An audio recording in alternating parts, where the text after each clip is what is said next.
Josué, capítulo 8. Vamos ler esse primeiro trecho, que é até o versículo 28, né? 28, 29. Vamos ler esse primeiro trecho aqui. A gente, na verdade, já iniciou, né? Essa cidade chamada Ai, que eles vão tentar invadir. Vamos compreender um pouquinho do que está acontecendo. A gente já viu semana passada sobre o pecado de Acã, que ele justamente peca, né? Já em Jericó. E infelizmente, por causa do pecado dele, eles já sofreram uma baixa aqui de alguns homens, né, de guerra no campo, tentando invadir Ai. Vamos entender um pouquinho do que está acontecendo aqui então. Capítulo 8 de Josué diz assim: E disse o Senhor a Josué: Não tenha medo, não desanime. Leve todo o exército com você e avance contra Ai. Eu entreguei nas suas mãos o rei de Ai, seu povo, sua cidade e sua terra. Você fará com Ai e seu rei o que fez com Jericó e seu rei. E desta vez vocês poderão se apossar dos despojos e dos animais. Preparem uma emboscada atrás da cidade. Então Josué e todo o exército se prepararam para atacar a cidade de Ai. Ele escolheu 30.000 dos seus melhores homens de guerra e os enviou de noite, com a seguinte ordem: atenção, preparem uma emboscada atrás da cidade e não se afastem muito dela. Fiquem todos alerta. Eu e todos os que estiverem comigo nos aproximaremos da cidade. Quando os homens nos atacarem como fizeram antes, fugiremos deles. Eles nos perseguirão até que os tenhamos atraído para longe da cidade, pois dirão: estão fugindo de nós como fizeram antes. Quando estivermos fugindo, vocês sairão da emboscada e tomarão a cidade. O Senhor, o seu Deus, a entregará em suas mãos. Depois que tomarem a cidade, vocês a incendiarão. Façam o que o Senhor ordenou. Atentem bem para as minhas instruções. Então Josué os enviou. Eles foram e ficaram de emboscada entre Betel e Ai, a oeste de Ai. Josué, porém, passou aquela noite com o povo. Na manhã seguinte, Josué passou em revista os homens. Os homens, e ele e os líderes de Israel partiram à frente deles para atacar a cidade. Todos os homens de guerra que estavam com ele avançaram, aproximaram-se da cidade pela frente e armaram acampamento ao norte de Ai, onde o vale os separava da cidade. Josué pôs de emboscada cerca de 5.000 homens entre Betel e Ai, a oeste da cidade. Os que estavam no acampamento ao norte da cidade e os que estavam na emboscada a oeste tomaram posição. Naquela noite Josué foi ao vale. Quando o rei de Ai viu isso, ele e todos os homens da cidade se apressaram, levantaram-se logo cedo e saíram para enfrentar Israel no campo de batalha, no local de onde se avista a Arabá. Ele não sabia da emboscada armada contra ele atrás da cidade. Josué e todo Israel deixaram-se perseguir por eles e fugiram para o deserto. Todos os homens de Ai foram chamados para persegui-los. Eles perseguiram Josué e foram atraídos para longe da cidade. Nenhum só homem ficou em Ai e em Betel. Todos foram atrás de Israel. Deixaram a cidade aberta e saíram em perseguição de Israel. Disse então o Senhor a Josué: estende a lança que você tem na mão na direção de Ai, pois nas suas mãos entregarei a cidade. Josué estendeu a lança na direção de Ai, e assim que o fez, os homens da emboscada saíram correndo da sua posição, entraram na cidade, tomaram-na e depressa incendiaram. Quando os homens de Ai olharam para trás e viram a fumaça da cidade subindo ao céu, não tinham para onde escapar, pois os israelitas que fugiam para o deserto se voltaram contra os seus perseguidores. Vendo Josué e todo Israel que os homens da emboscada tinham tomado a cidade e que desta subia fumaça, deram meia volta e atacaram os homens de Ai. Os outros israelitas também saíram da cidade para lutar contra eles, de modo que foram cercados, tendo os israelitas dos dois lados. Então os israelitas os mataram, sem deixar sobreviventes nem fugitivos, mas prenderam vivo o rei de Ai e o levaram a Josué. Israel terminou de matar os habitantes de Ai no campo e no deserto, onde os tinham perseguido. eles morreram ao fio da espada. Depois disso, todos os israelitas voltaram à cidade de Ai e mataram os que lá haviam ficado. 12.000 homens e mulheres caíram mortos naquele dia. Era toda a população de Ai. Pois Josué não recuou lança até exterminar todos os habitantes de Ai. Mas Israel se apossou dos animais e dos despojos daquela cidade, conforme a ordem que o Senhor tinha dado a Josué. Assim Josué incendiou Ai e fez dela um perpétuo monte de ruínas, um lugar abandonado até hoje. Enforcou o rei de Ai numa árvore e ali o deixou até a tarde. Ao pôr do sol, Josué ordenou que tirassem o corpo da árvore e que o atirassem à entrada da cidade. E sobre ele ergueram um grande monte de pedras que perdura até hoje. Vamos até aqui, porque é esse trecho, né? É esse pedaço aqui do capítulo 8 de Josué que está falando sobre essa segunda cidade. Então, se você está anotando, você pode colocar aí que a nova cidade que Israel conquista assim que eles entram na terra prometida é Ai, né? Então, a primeira foi Jericó, que a gente viu nas últimas duas aulas. Aí, semana passada, a gente viu esse início, né, da tomada de território de Ai, mas que por causa de Acã, né, capítulo 7, o pecado de Acã que toma para si algumas peças que Deus havia dito que de Jericó eles não poderiam se apossar de despojo nenhum, eles não poderiam pegar nada, tudo deveria ser queimado, destruído, somente os tesouros, né, foram colocados no tabernáculo, guardados, né, na casa de Deus, para um futuro, para quando eles precisassem, mas era consagrado ao Senhor. E aí eles têm uma derrota inicial ali, porque eles acharam que Ai estaria no papo. Por que eles achavam que Ai estaria no papo? Porque o número de habitantes é muito menor do que o número de habitantes de Jericó. A cidade era muito menor do que a própria cidade de Jericó e a fortificação da cidade, né, era muito mais frágil do que Jericó. Então, Israel achou que seria muito fácil a tomada de Ai. Como foi? A gente acabou de ler, a gente vai ver aqui no capítulo 8, que realmente foi muito fácil eles conquistarem a cidade de Ai. Porém, o grande problema, o desafio que a gente tem e que Israel tem é justamente a obediência. É justamente estar atento à direção do Senhor em todos os aspectos. Então, o problema da cidade de Ai não foi a cidade em si, mas foi a desobediência de um homem, a desobediência de um israelita, que fez com que não somente ele, toda a sua família pereceu, né, na destruição ali dele quando foi descoberto o seu pecado, e mais ainda, outros israelitas acabaram morrendo porque não sabiam do pecado de Acã. Deus não tem por inocente o culpado. Deus não ia permitir que eles conseguissem essa conquista porque havia pecado no meio de Israel. E aqui eu queria que a gente voltasse alguns versículos só para ver alguns detalhes que está lá sobre Acã, para a gente entender então essa conquista maravilhosa que foi a destruição de Ai. Eu queria que você abrisse, voltasse uma página aí, capítulo 7, versículo 10, o Senhor falando com Josué sobre por que eles não conquistaram, né? Por que eles tiveram uma derrota? Por que eles, infelizmente, não tiveram um êxito nessa primeira empreitada contra Ai, né?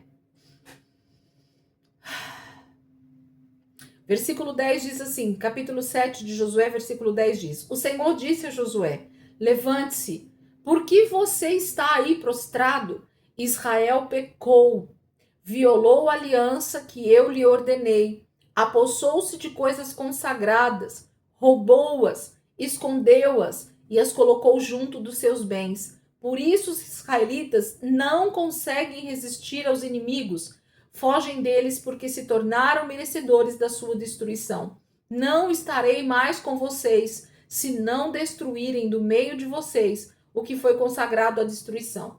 Então, aqui nesse texto, nesses 3 versículos que a gente acabou de ler, mostra a responsabilidade que é de todo um povo estar consagrado e obediente a Deus. A única pessoa, gente, que havia pecado aqui nesse caso de Jericó foi um homem, especificamente Acã, um homem da tribo de Judá. Mas quando Deus vai falar com Josué sobre essa questão do pecado, Deus diz assim, versículo 11, Israel pecou, violou a aliança que eu lhe ordenei. Então, aqui mostra para nós uma questão muito importante e que geralmente a gente não está atento a isso. Qual é essa questão? Da mesma forma que todos são beneficiados com a conquista do exército em Jericó ou em outras cidades que a gente vai ver aqui, na tomada de território de Canaã, nas bênçãos de Deus que vão sendo derramadas sobre todo o povo, ainda que não seja todos, no geral, literalmente, que estejam ali no campo de batalha, todas as famílias, todas as mulheres, crianças, idosos, os soldados, todos são beneficiados com a bênção de Deus. Porém, esse texto está dizendo para nós que quando há pecado, também é todo o povo que sofre com isso. Por quê? Porque Deus não pode habitar no meio do seu povo aonde há pecado. Lembrando que Israel, ele é essa tipologia para nós hoje da igreja, do corpo de Cristo. Então, o que isso representa para nós? Que no momento em que a igreja, como um todo, ela não se santifica de forma macro, né, de forma geral, quando o corpo de Cristo ele está maculado, quando existe pecado no meio da igreja, e eu não estou falando igreja ICP, eu não estou falando da igreja X, Y e Z, não, eu estou falando do corpo de Cristo como um todo.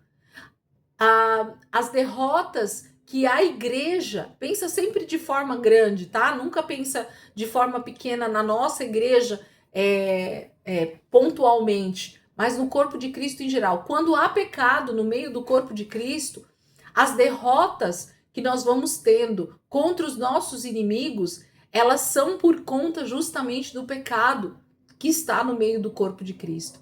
Então, a igreja, ela não tem avançado em vitória nas conquistas, naquilo que Deus tem determinado para a igreja no Brasil e no mundo, porque provavelmente, e a gente sabe que isso acontece, existe pecado no meio do corpo de Cristo. E isso faz com que o inimigo ele tenha êxito em algumas batalhas, porque o povo não está buscando a Deus corretamente, não está ouvindo o Senhor corretamente, não está sendo dirigido pelo Espírito Santo corretamente. Então há derrotas, há prejuízos, há mortes espirituais no meio do povo, há falta de espiritualidade no meio do povo por causa do pecado. Acã aqui para nós é a representação do pecado no meio de Israel.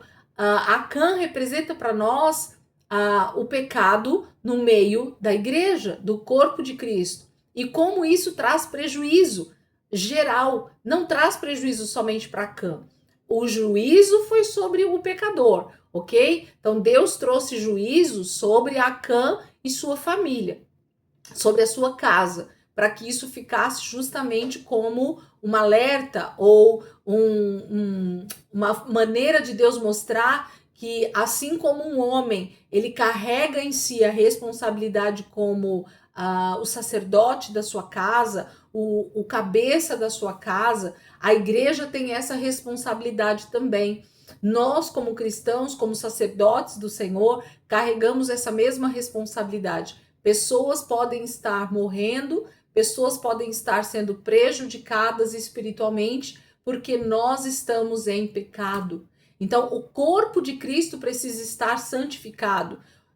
Quando diz respeito a batalhas coletivas, quando diz respeito a conquistas de território, Deus fala com Israel como um corpo, como um povo, como um só povo. Diferente de quando questões particulares. aí tudo bem, a gente vai ver inúmeras vezes Deus movendo no meio da família, ali das pessoas no seu individual. Mas quando fala de conquista de território, de tomada de território, de conquistas maiores, Deus sempre vai tratar com o povo, com o todo. E aqui nesse caso, Acã mostra para nós que o seu pecado atingiu diretamente todo o povo de Israel, ok? Então Deus vai falar que ele se apossou de coisas consagradas, roubou, escondeu e as colocou junto dos seus bens.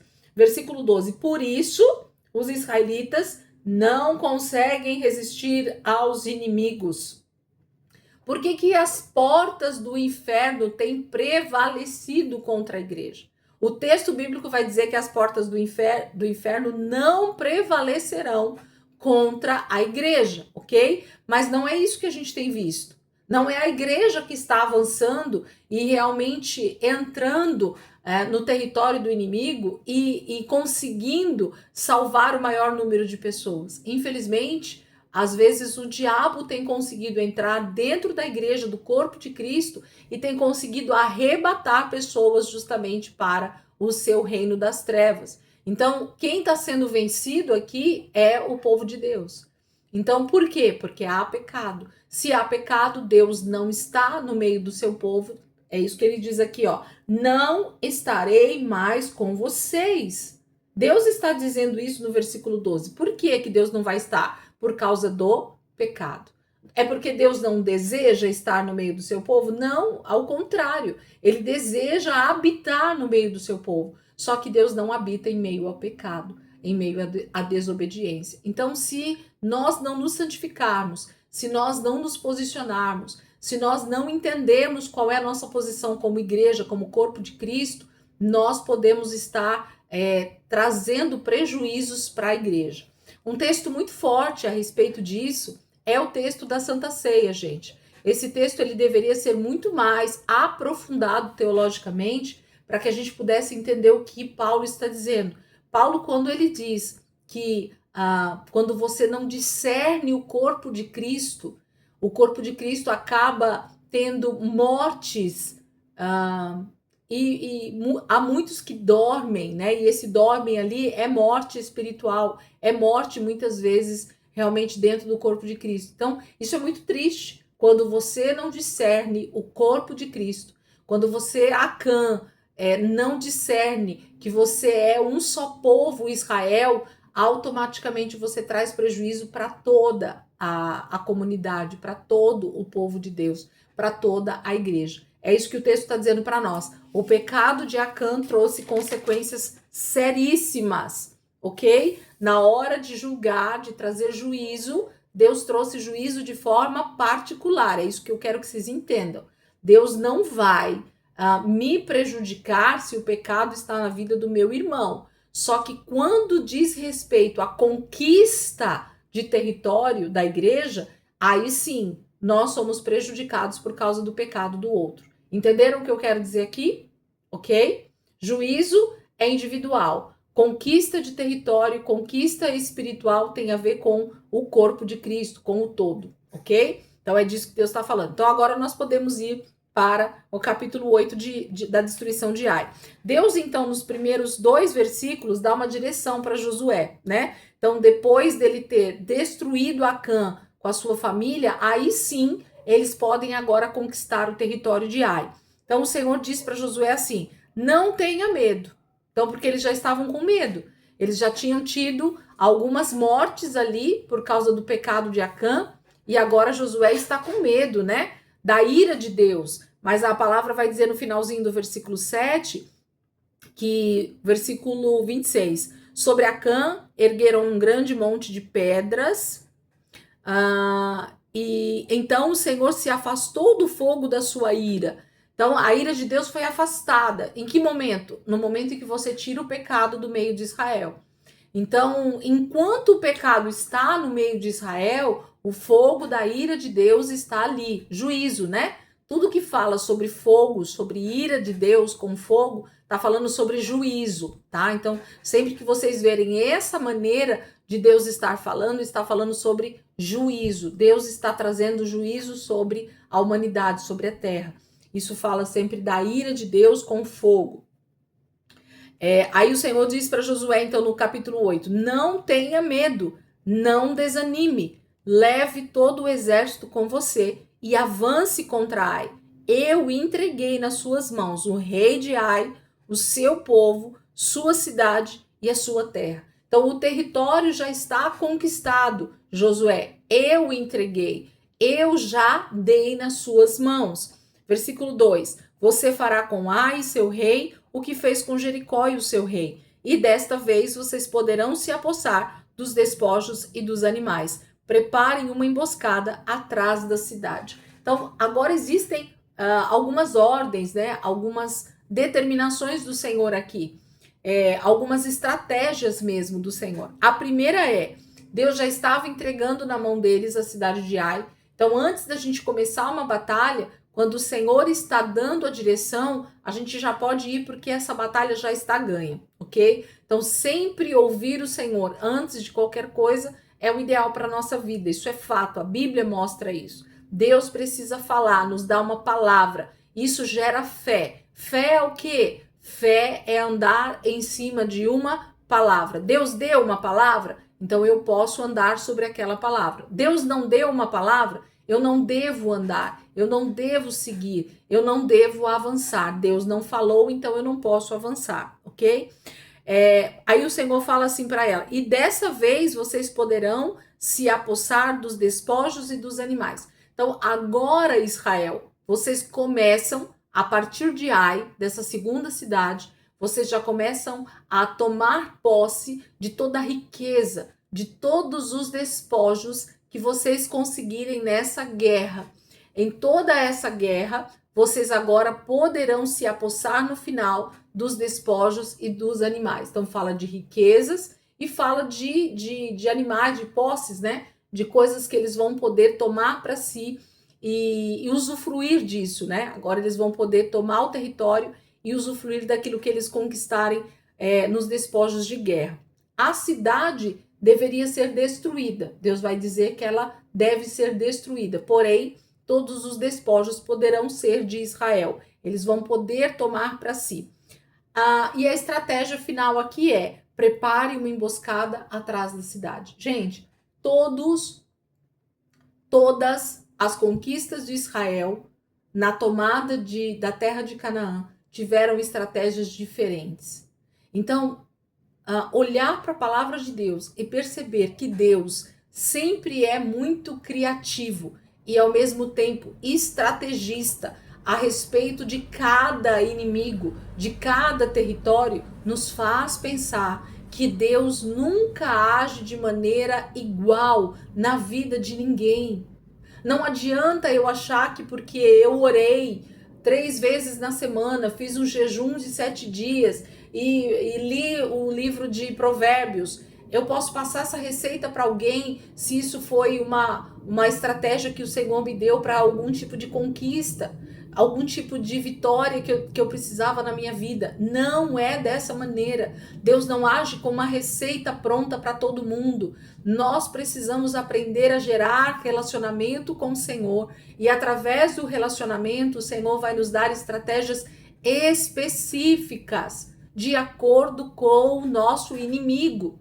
Então, cada inimigo que Israel iria conquistar, cada inimigo que Israel iria lutar, Deus dava uma estratégia específica.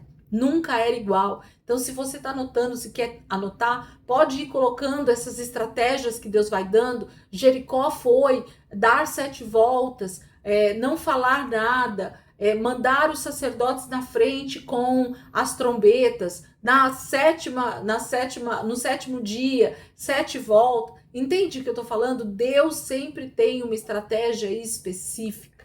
Com Ai não foi diferente. A emboscada deveria ser atrás da cidade. Eles não atacariam pela frente da cidade. Ainda que o número de soldados de Israel era muito maior do que a cidade de Ai tinha, nós precisamos ouvir a voz do Senhor. E o Senhor disse, preparem uma emboscada atrás da cidade. Essa era a maneira que eles deveriam fazer. Tem que ser dessa maneira. Então, quando Josué vai dar ordem para os seus homens, isso continua aí no versículo 3 em diante, ele vai dizer no finalzinho do versículo 8. Ele vai dizer assim, o versículo 8 diz assim: depois que tomarem a cidade, vocês a incendiarão. Olha o que ele diz: façam o que o Senhor ordenou. Atentem bem para as minhas instruções. Lembra que Josué é a representação do Espírito Santo? Deus vai falar conosco e o Espírito Santo vai estar sempre nos direcionando, nos dando instruções. Faça como Deus falou para você fazer. Não haja de outra maneira. Não faça de acordo com a sua vontade. Não faça de acordo com a instrução de uma outra pessoa, com a estratégia de um outro irmão, com aquilo que deu certo na vida do irmão. Não. As lutas, as guerras que nós travamos, elas são diferentes. As nossas guerras individuais são diferentes. E a guerra da igreja, ela é diferente também. A estratégia coletiva é uma coisa e a estratégia individual é outra. Pode falar, Rê. Faz. Josué, ele fala várias vezes, Deus fala várias vezes forte e corajoso. Por que ele frisa isso tanto nesse livro de Josué? Por conta de serem guerras físicas e espirituais, Rê. A gente tem no livro de Josué justamente o maior nível de batalha espiritual que alguém pode ter na vida. Então, o livro de Josué, ele é a representação talvez mais forte dentro de toda a Bíblia do que é ser verdadeiramente um filho de Deus lutando para conseguir tomar posse da terra prometida. Então, as guerras que seriam travadas nesse momento diante dos inimigos que habitavam em Canaã seriam fora do comum para aquele povo. Israel não era um povo de guerra. Israel não era um povo de batalhas, como nunca foi, na verdade. Deus não tem isso para o seu povo. Deus não nos criou para serem guerreiros. Por isso que ele diz que ele é o Senhor dos exércitos. Por isso que sempre ele vai dar a estratégia de guerra antes deles irem para a guerra. Porque quem luta não somos nós, literalmente. Não era o povo de Israel que lutava, literalmente. Ainda que eles pegavam a espada, ainda que eles iam realmente no corpo a corpo, mas aquilo já estava vencido no reino espiritual. Só que diante do meu inimigo, diante daquela batalha, diante da circunstância, como é que eu consigo ver aquilo se não houver uma palavra que me dê forças espirituais? Então, todo tempo, Deus vai falar com o Josué a respeito de medo, de desânimo, de seja forte, seja corajoso, por causa da circunstância que vai estar diante dele.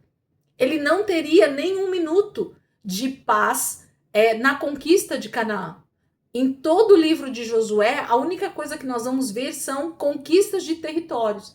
E em cada conquista de território, os inimigos mudam, a estratégia muda, a quantidade de guerreiros muda, a força desses inimigos muda. Então, Josué é a representação para nós do cristão que está revestido do Espírito Santo e que entende que quem vai lutar por ele nessas guerras não é ele, ainda que diante dos seus olhos o inimigo seja extremamente forte, poderoso, grande e que aparentemente eu não vou vencer, não vai dar para mim, eu vou morrer, entende? Então sempre tem a ver com isso, né? Sempre tem a ver com essa questão do nível de batalha espiritual que está. Então, quando uma pessoa ela é chamada, ela tem um chamado para a área de batalha espiritual, ela sempre vai ter uma palavra muito forte do Senhor a respeito de coragem mesmo, né? De ser alguém extremamente corajoso. E essa coragem não é essa coragem que a gente está acostumado a lidar com ela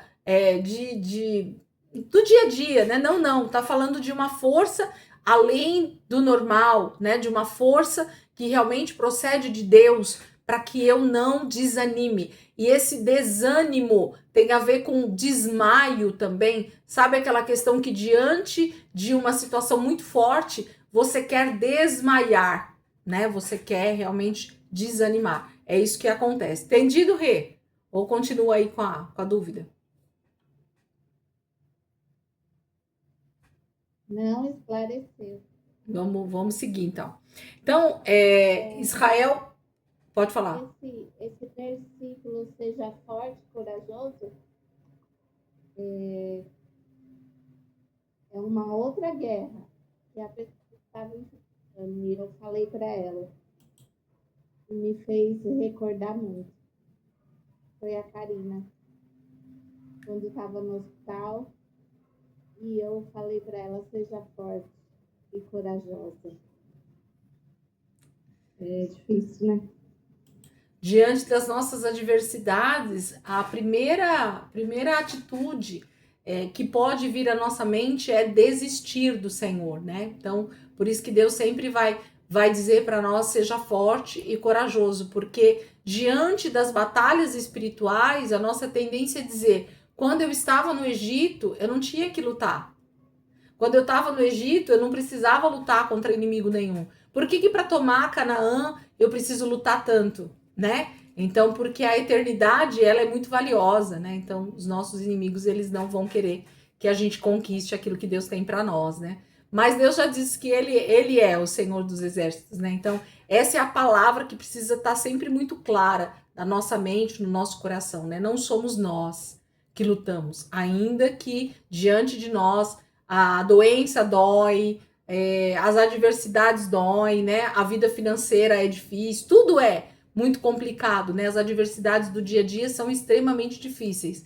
Só que nós precisamos crer que existe algo muito maior para nós na eternidade e que o que Deus tem prometido para nós não é nada terreno, né? É algo espiritual. Então por isso que é tão difícil nós focarmos naquilo que é eterno e não naquilo que é terreno.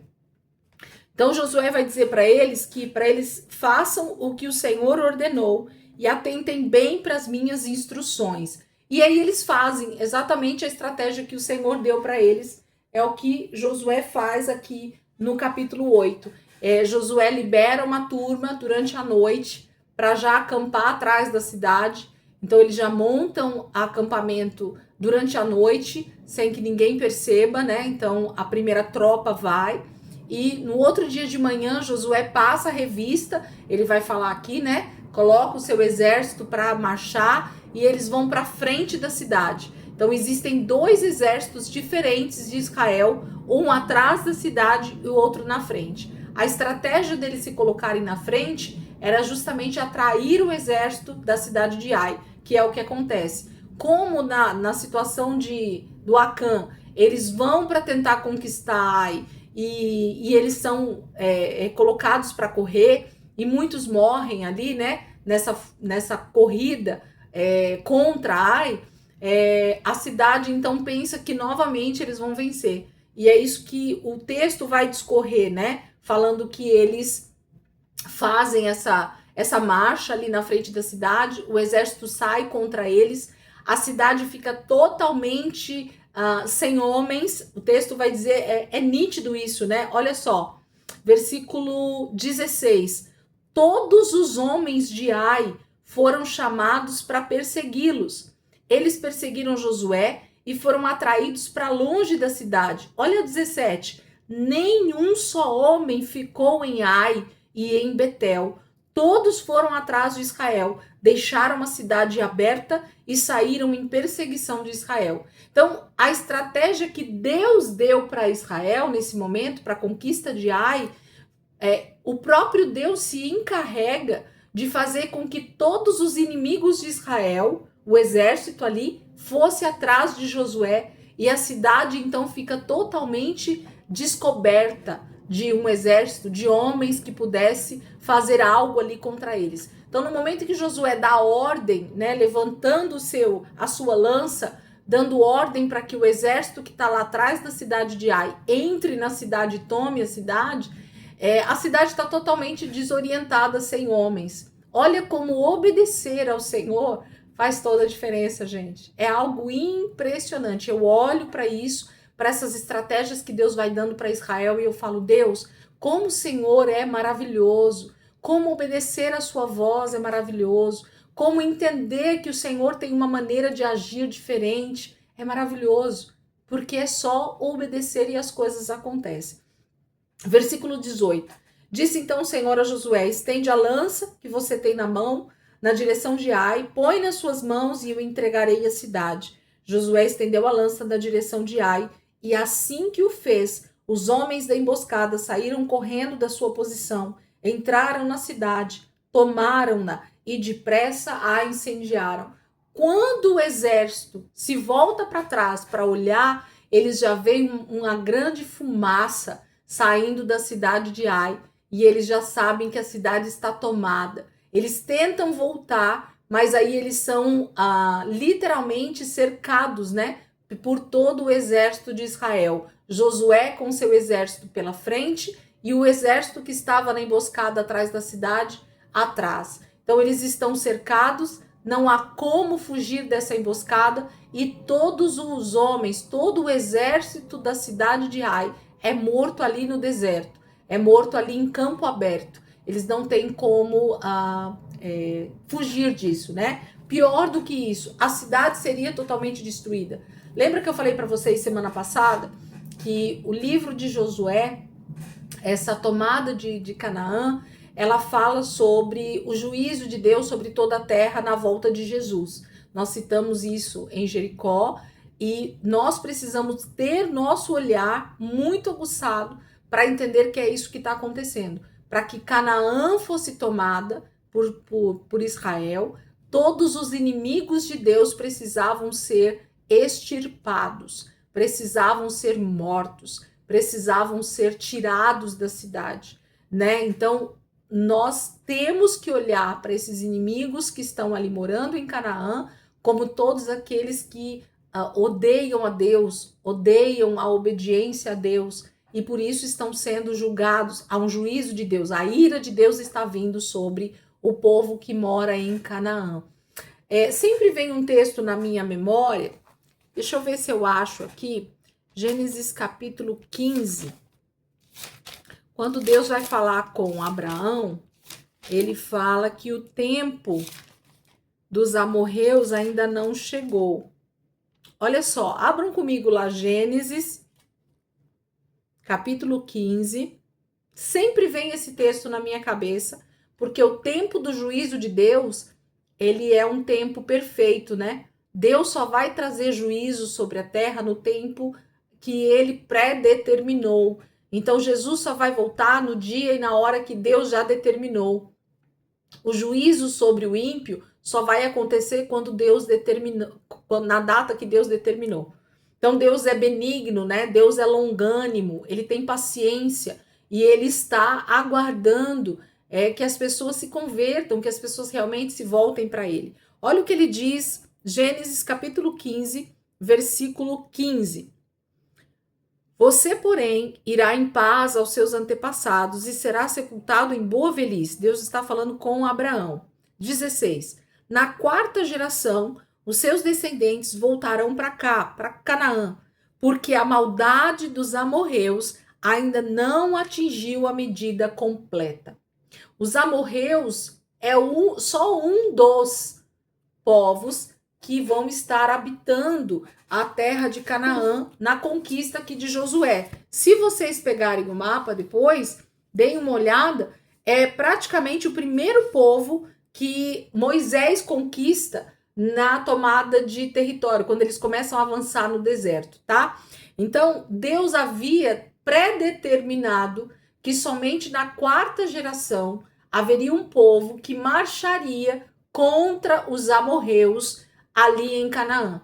Então Deus permitiria que todos os seus inimigos morassem em Canaã durante um período de tempo, mas haveria um momento que o juízo de Deus aconteceria. E esse é o momento que o juízo de Deus está acontecendo em Canaã. Conseguem compreender o que eu estou falando?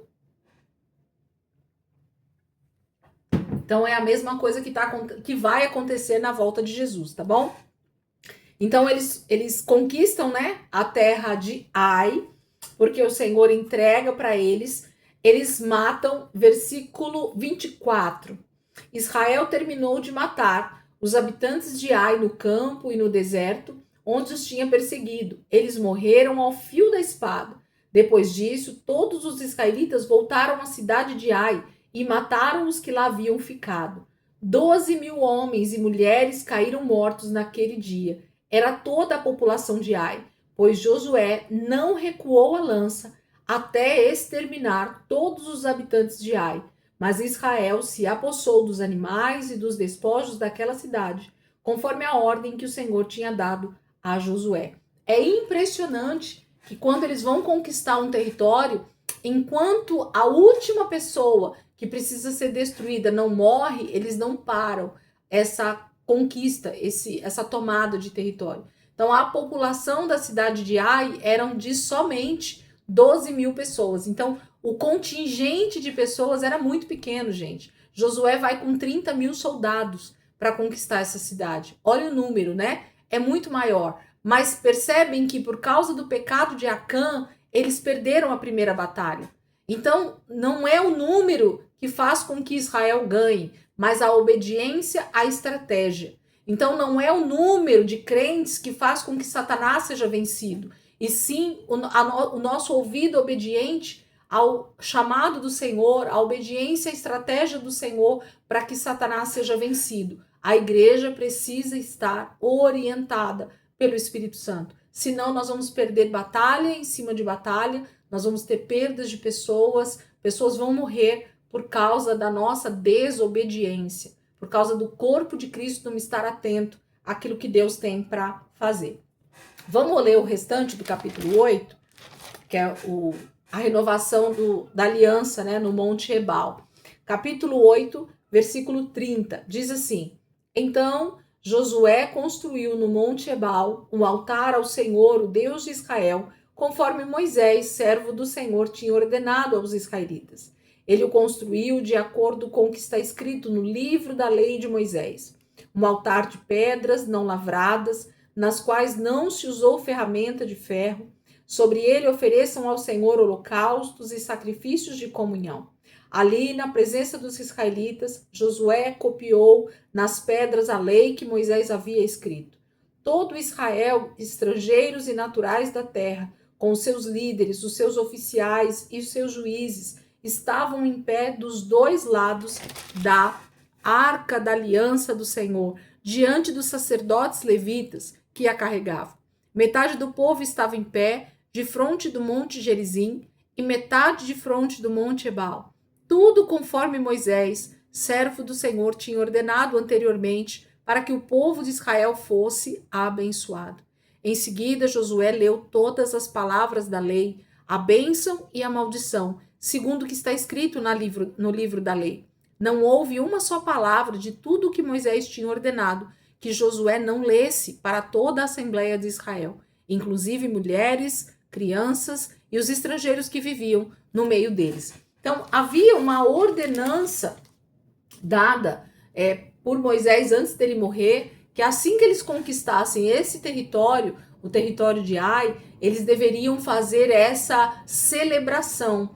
Parte de Israel, né, algumas tribos que foram descritas por Moisés estariam no Monte Gerizim, e a outra parte, outras tribos estariam no Monte Ebal. No Monte Gerizim, eles iriam ler as bênçãos, né? Iam declarar as bênçãos que Deus havia dado para Israel. No Monte Ebal, eles iam declarar todas as maldições. Então, era um recital da lei de Moisés diante de todo Israel ali. Uma parte, algumas tribos, estariam no Monte Gerizim e a outra parte estaria no Monte Ebal. Esses montes, eles estão naquele mapa que eu dei para vocês. Está um de frente para o outro e existe um vale no meio, tá? Então, esses dois montes, eles são exatamente um de frente para o outro. Então, uma parte de Israel estava no monte de um lado e outra parte de Israel estava no monte do outro. Eles celebraram, levantaram um altar para o Senhor e leram a lei de Moisés, né? As bênçãos e as maldições que Moisés declarou lá em Deuteronômio, né? Ele deixou escrito lá para que eles lessem isso. Então, eles fizeram exatamente como Moisés havia ordenado no livro da lei, lendo as bênçãos e as maldições quando eles chegassem nesse momento aqui da conquista do território de Ai, no Monte Ebal e no Monte Gerizim, ok? Capítulo 9, vamos lá, gente? Eu acho que eu já vou fechar e a gente já abre, falta 9 minutos, mas eu já fecho e já abro novamente e a gente começa a leitura sem parar, ok? Vamos lá? Vamos fechar e voltar rapidinho?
Vamos lá, gente? Capítulo 9. Vamos ler, o pessoal vai chegando e a gente vai conversando. Capítulo 9 de Josué diz assim: E souberam disso todos os reis que viviam a oeste do Jordão, nas montanhas, na Cefelá e em todo o litoral do Mar Grande, até o Líbano. Eram os reis dos Hititas, dos Amorreus, dos Cananeus, dos Ferezeus, dos Heveus e dos Jebuseus. Eles se ajuntaram para guerrear contra Josué e contra Israel. Contudo, quando os habitantes de Gibeon souberam o que Josué tinha feito com Jericó e Ai, recorreram a um ardil, enviaram uma delegação trazendo jumentos carregados de sacos gastos e vasilhas de couro velhas, rachadas e remendadas. Os homens calçavam sandálias gastas e remendadas e vestiam roupas velhas. Todos os pães do suprimento deles estavam secos e esmigalhados. Foram a Josué no acampamento de Gilgal e disseram a ele e aos homens de Israel: Viemos de uma terra distante, queremos que façam um acordo conosco. Peraí. Os israelitas disseram aos heveus: Talvez vocês vivam perto de nós. Como poderemos fazer um acordo com vocês? Somos seus servos, disseram a Josué. Josué, porém, perguntou: Quem são vocês? De onde vocês vêm? E eles responderam: Seus servos vieram de uma terra muito distante por causa da fama do Senhor, o seu Deus. Pois ouvimos falar dele, de tudo o que fez no Egito e de tudo o que fez aos 2 reis dos amorreus ao leste do Jordão, Seom, o rei de Hesbom, e Og, rei de Bazã, que reinava em Astarote. E os nossos líderes e todos os habitantes da nossa terra nos disseram: Juntem provisões para a viagem, vão encontrar-se com eles e diga-lhes: Somos seus servos. Façam um acordo conosco.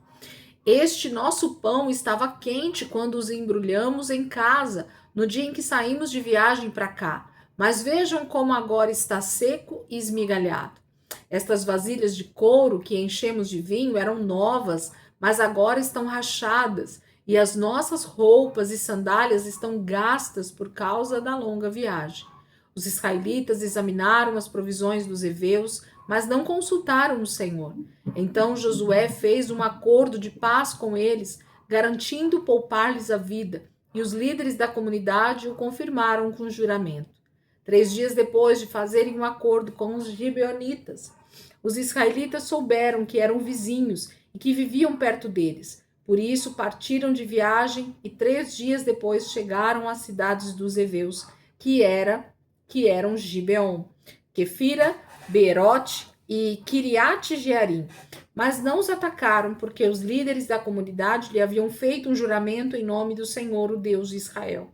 Toda a comunidade, porém, queixou-se contra os líderes, que lhes responderam: fizemos a eles o nosso juramento em nome do Senhor, o Deus de Israel. Por isso, não podemos tocar neles. Todavia, nós os trataremos assim. Vamos deixá-los viver, para que não caia sobre nós a ira divina por quebrarmos o juramento que lhe fizemos. E acrescentaram: eles ficarão vivos, mas serão lenhadores e carregadores de água para toda a comunidade. E assim se manteve a promessa dos líderes. Então Josué convocou os gibeonitas e disse: por que vocês nos enganaram dizendo que viviam muito longe de nós, quando na verdade vivem perto?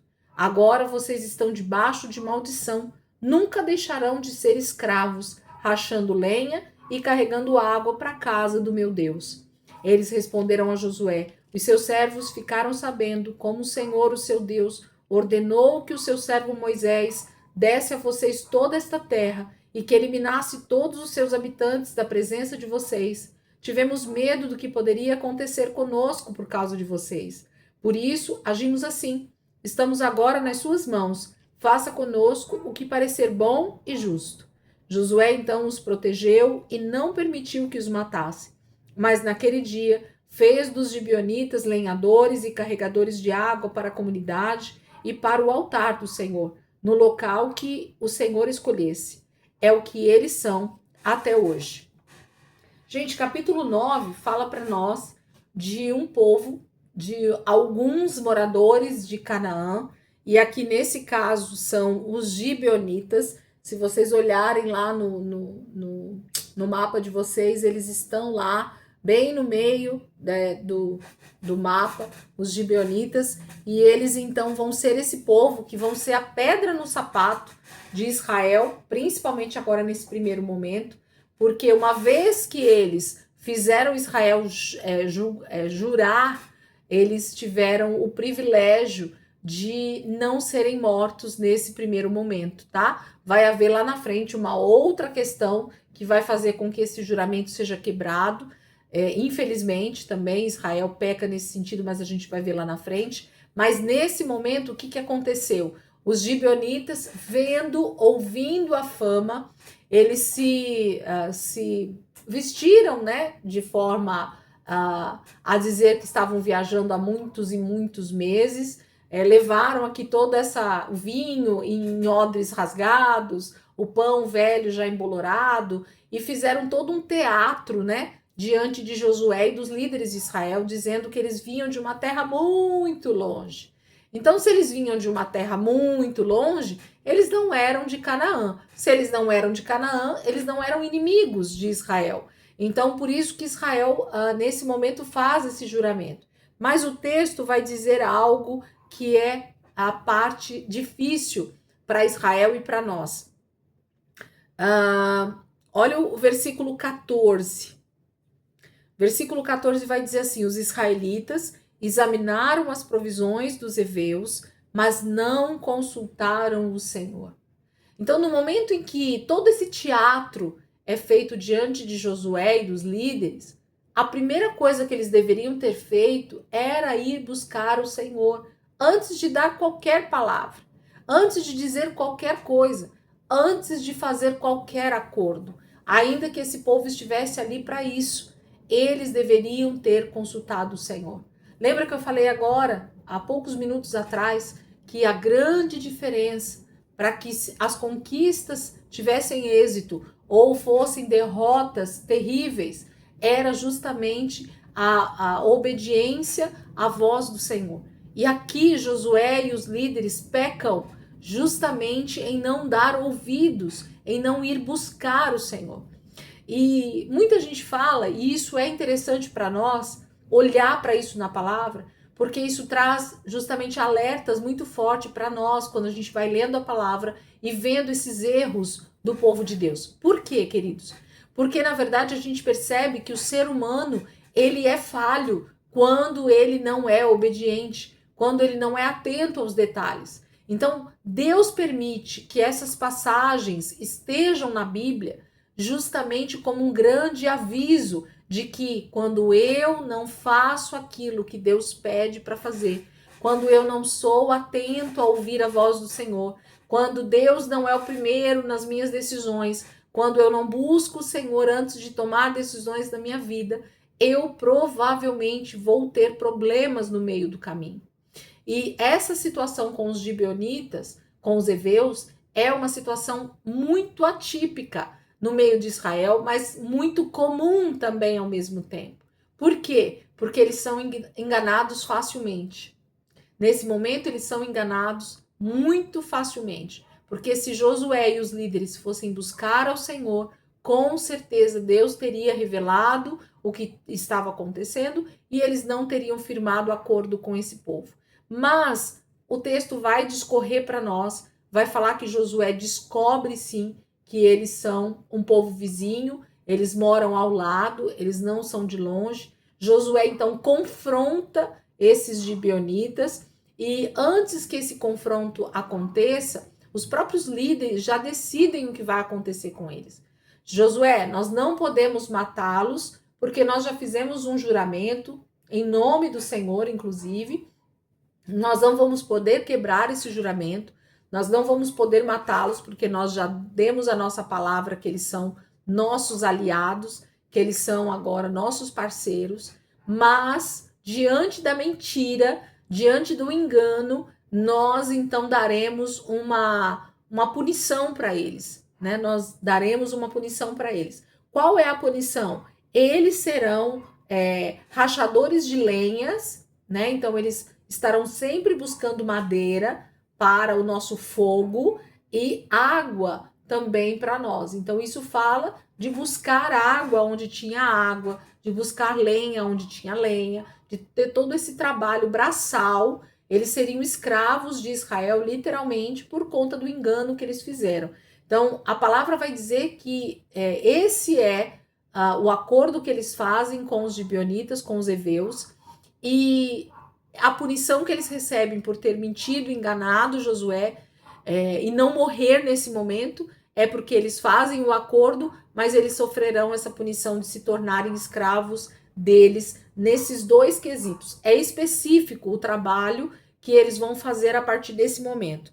Versículo 21, né? E acrescentaram: eles ficarão vivos, mas serão lenhadores e carregadores de água para toda a comunidade. E assim se manteve a promessa dos líderes. Então, eles resolveram entre eles, né, o que eles iriam fazer com o povo heveu, especialmente com os gibeonitas, e eles fazem isso. Então, eles vão até eles, mostram que agora eles sabem que eles foram enganados, mas colocam essa punição para eles. E eles sabem que agora eles vão ter que obedecer a Israel, porque senão eles vão morrer ao fio da espada, como aconteceu com Jericó e como aconteceu com Ai. Eles já sabem que eles serão exterminados, né, da terra de Canaã. Eles estão temendo pela sua própria vida mesmo e por isso tentam enganar aqui Josué nesse momento. Mas vai ser por pouco tempo, porque Deus vai trazer de alguma maneira juízo sobre os gibeonitas também, sobre os heveus. Ainda que Israel faça esse tratado, esse acordo, Deus vai fazer com que o juízo aconteça sobre eles também, ok? Versículo 28, terminando então o capítulo 9, aqui ele diz assim: Josué então os protegeu e não permitiu que os matasse, mas naquele dia fez dos gibeonitas lenhadores e carregadores de água para a comunidade e para o altar do Senhor, no local que o Senhor escolhesse. É o que eles são até hoje. Guarda esse texto, gente, no coração de vocês, porque a hora que a gente começar a avaliar esses povos que vão restar na terra de Canaã, a gente vai perceber algumas particularidades com os gibeonitas. E aí você percebe que o texto vai dizer, igual nós falamos sobre a Raabe, né? Que essa prostituta, ela existe até hoje no meio de nós, né? Ela está aí, crendo pela fé. Os gibeonitas também continuam existindo até os dias de hoje. Esse texto não termina assim à toa. A palavra de Deus, ela é sempre muito clara, tentando apontar para nós o que está acontecendo. Então, as pessoas se achegam também para o meio do povo de Deus, da igreja, se dizendo parceiros, se dizendo aliados, se dizendo amigos, se dizendo, crendo no nosso Deus. Não foi isso que eles disseram aqui, ó? Vamos dar uma olhada aqui, ó. Versículo 9, 9. Olha o que os gibeonitas falaram para Josué. Josué capítulo 9, versículo 9. Eles responderam: seus servos vieram de uma terra muito distante por causa da fama do Senhor, o seu Deus, pois ouvimos falar dele, de tudo que fez no Egito e de tudo que fez aos 2 reis dos amorreus a leste do Jordão, Seom, rei de Hesbom, e Og, rei de Bazã, que reinava em Asterote. E os nossos líderes e todos os habitantes da nossa terra nos disseram: juntem provisões para a viagem, vão encontrar-se com eles e diga-lhes: somos seus servos, façam um acordo conosco. Então, o que esses homens e o que os gibeonitas eles desejavam? Eles desejavam passar, né, despercebidos no meio de Israel. Então, sabe aquela turma que se diz amigo, mas Deus já disse que é inimigo? Sabe aquelas pessoas que são os simpatizantes do cristianismo, mas quando se infiltram no nosso meio, são pessoas que estão mais como erva daninha, como joio, do que como trigo.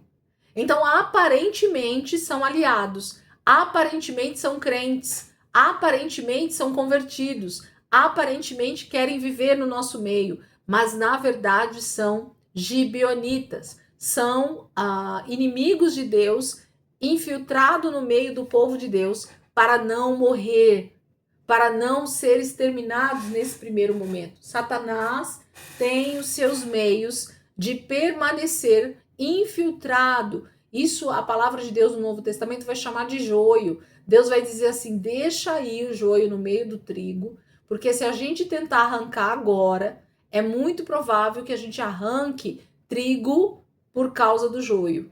Então é muito sutil, né? Arrancar o joio do trigo, porque eles são muito parecidos.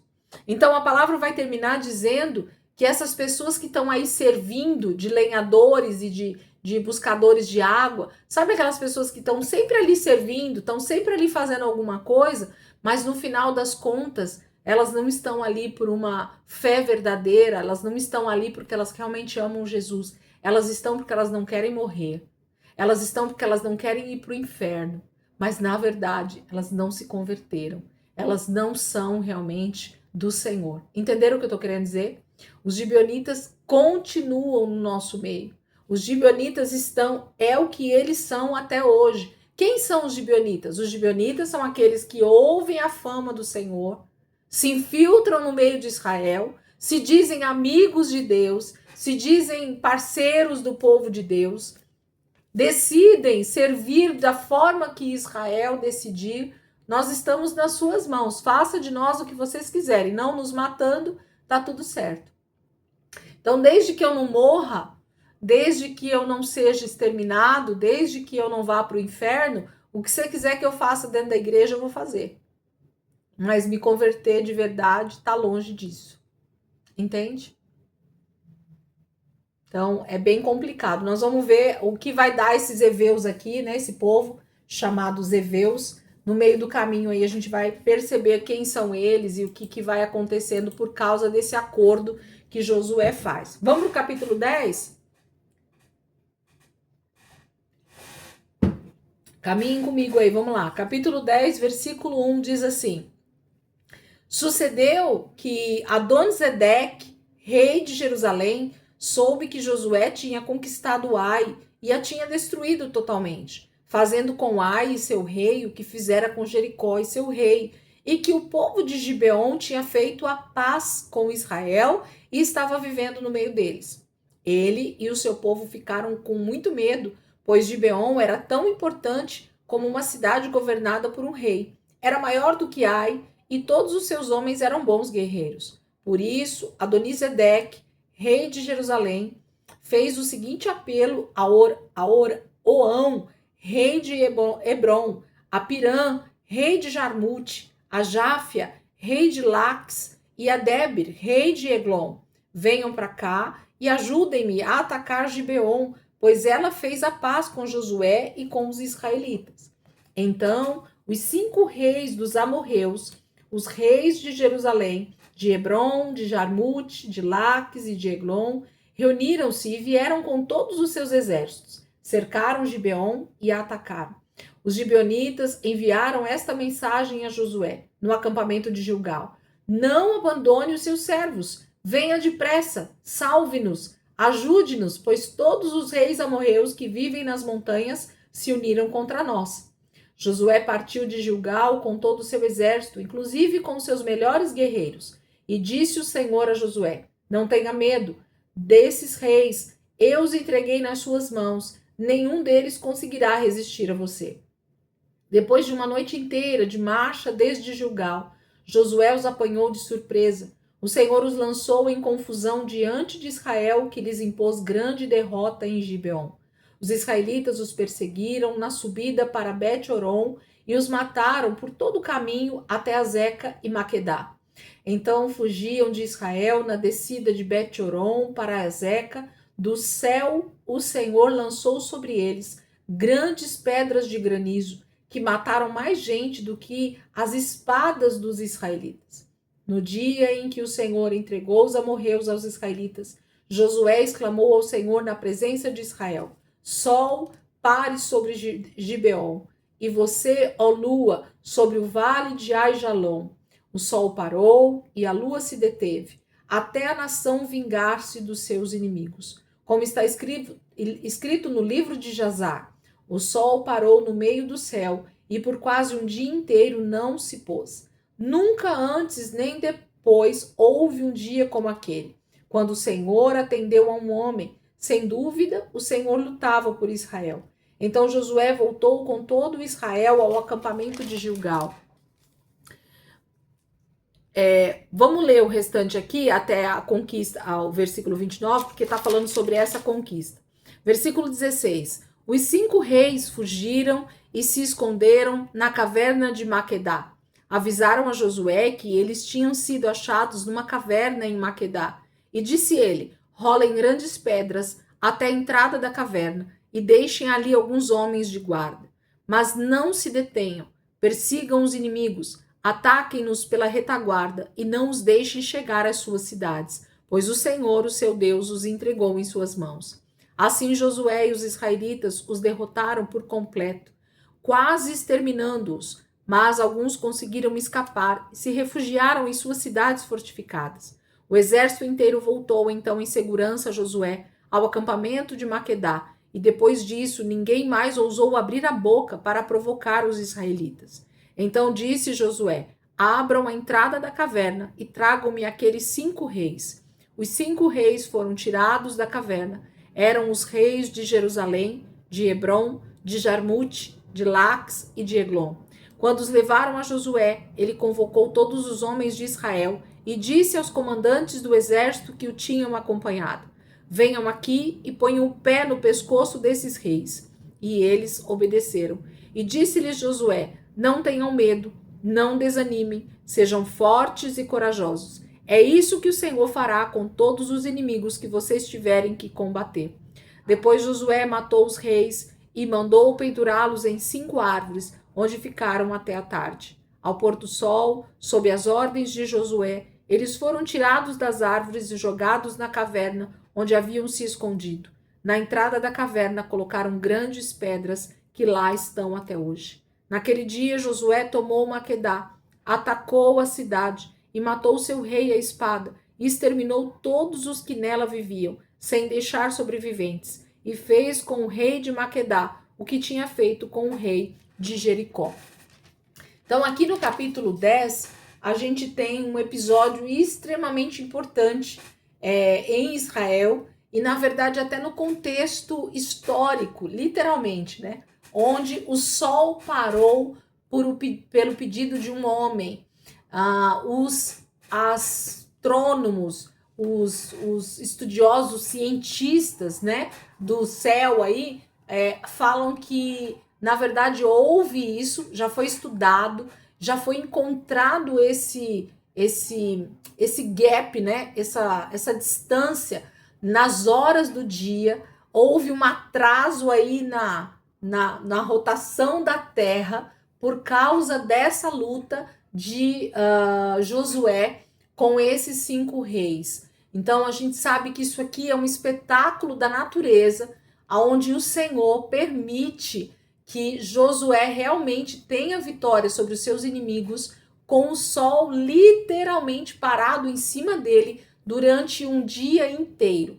Então o sol nesse dia não se pôs às 6 horas da tarde, mas o sol provavelmente ficou até altas horas da noite lá em cima, para que Josué tivesse luz necessária para lutar contra todos os seus inimigos ali naquele vale, né, no lugar onde eles estavam fazendo essa derrota.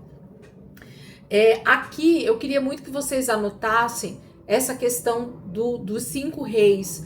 Isso faz toda a diferença para nós entendermos depois outras coisas também lá na frente. Eu falo disso porque as minhas anotações, elas são baseadas nisso, para que depois lá na frente eu consiga entender algumas coisas. Então, o número 5 na Bíblia já vai falar sobre 5 tipos de principados mais fortes. Por isso que vai aparecer sempre muito a união de 5 reis, de 5 povos para ir contra Israel. Então a gente vai ver em vários momentos esses 5 aparecer, tá? Então isso fala de 5 principados e potestades mais fortes que vão justamente se unir contra Israel. Então aqui nesse caso é o rei que está reinando em Jerusalém, que na verdade provavelmente naquele momento não se chamava Jerusalém, tá bom?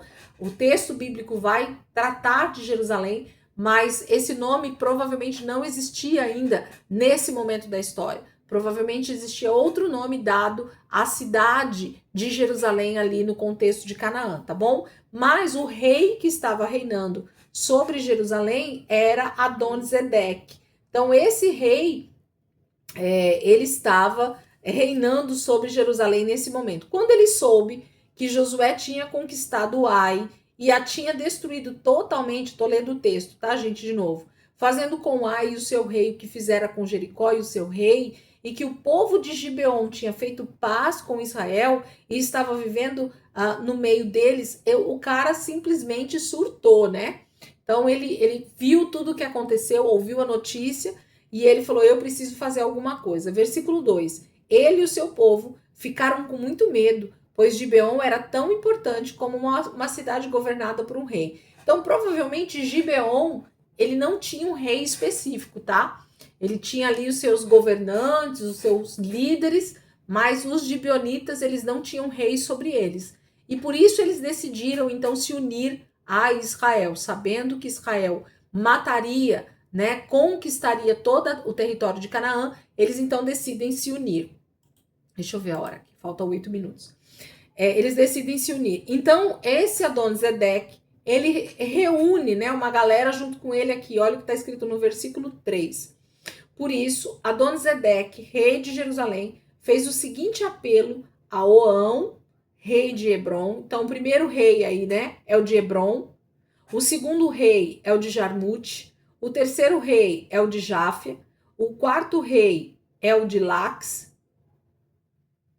E o de Eglon. Então, são 5 territórios que vão se unir ao rei Adonisedeque para lutar contra Israel nesse momento, ok? Então, 5 vai aparecer em vários momentos, porque fala de uma união de principados e potestades mais fortes contra o reino espiritual, né, se movendo, o reino espiritual se movendo.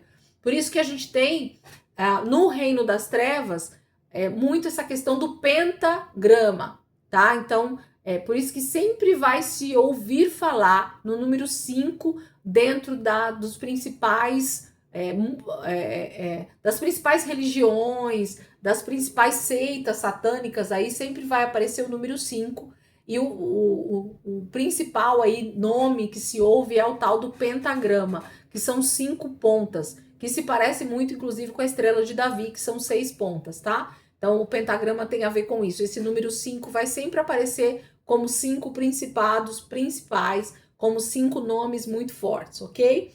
Versículo 5. Então os 5 reis dos amorreus, os reis de Jerusalém, de Hebron, de Jarmute, de Laques, de Eglon, reuniram-se e vieram com todo o seu exército e cercaram Gibeon e o atacaram. Então, o que eles vão fazer aqui nesse momento? O problema do rei Adonisedeque não era diretamente, nesse momento, contra Josué, mas era contra os heveus, contra os gibeonitas, que tinham se unido a Israel. Então, aqui a bronca deles é contra os seus próprios moradores de Canaã. Então, a gente já percebe o mundo espiritual, Satanás irritado, se movendo, porque alguém mudou de lado, alguém mudou a estratégia, né? Então, assim, eles temem que esse aliado, os gibeonitas, realmente se unam a Jerusalém, sendo um grande exército, e vençam eles. Então, aqui a gente tem uma briga espiritual e ao mesmo tempo física de aliados e ao mesmo tempo de inimigos de Deus, né? Então parecem ser aliados, mas são inimigos de Deus. Os gibeonitas então pedem reforço, né, para Josué. Mas o Senhor vai usar essa situação para já vencer esses povos que estão aqui, ok? Deus não estava se importando nesse momento com Gibeon, com os gibeonitas. A gente vai perceber isso nitidamente, porque o Senhor está preocupado com a tomada de território de Canaã, que Israel tome o território de Canaã. Não é com os gibeonitas que Deus está preocupado, e sim em dar estratégia para Josué para vencer os inimigos de Deus que moram ali em Canaã, ok? Então, o Senhor dá a palavra no versículo 8, né? E disse o Senhor a Josué: não tenha medo desses reis, eu os entreguei nas suas mãos, nenhum deles conseguirá resistir a você. E aí eles entram em batalha, né? Eles vão, Josué vai e vence literalmente todos eles ali nessa grande batalha. E isso acontece com esse pedido de Josué, justamente quando o sol para, né? A lua se deteve, não veio a noite. Mas um pouquinho antes, olha o que acontece com eles no versículo 11. Enquanto fugiam de Israel na descida de Bet-Horon para Zeca, do céu o Senhor lançou sobre eles grandes pedras de granizo que mataram mais gente do que as espadas dos israelitas. Gente, aqui é juízo de Deus, literalmente, sobre esses povos. Israel não precisou lutar literalmente com suas espadas, ainda que eles também lutaram. O texto vai dizer isso, que eles lutaram sim. Mas Deus matou muita gente através das pedras de granizo que ele envia do céu. Então, se a gente olhar lá para Apocalipse, a gente vai ver esse tipo de juízo de Deus também acontecendo nos últimos dias, no tempo da grande tribulação, no tempo do juízo de Deus com a volta de Jesus. Então, de novo, eu mostro para vocês que o livro de Josué vai mostrar para nós esse juízo de Deus sobre a terra, aonde os habitantes que estão ali são os inimigos de Deus, tá bom? Então, Deus vai matar mais gente ali dos inimigos dele com essas pedras de granizo do que Israel com as suas espadas. O texto vai dizer para nós, tá bom?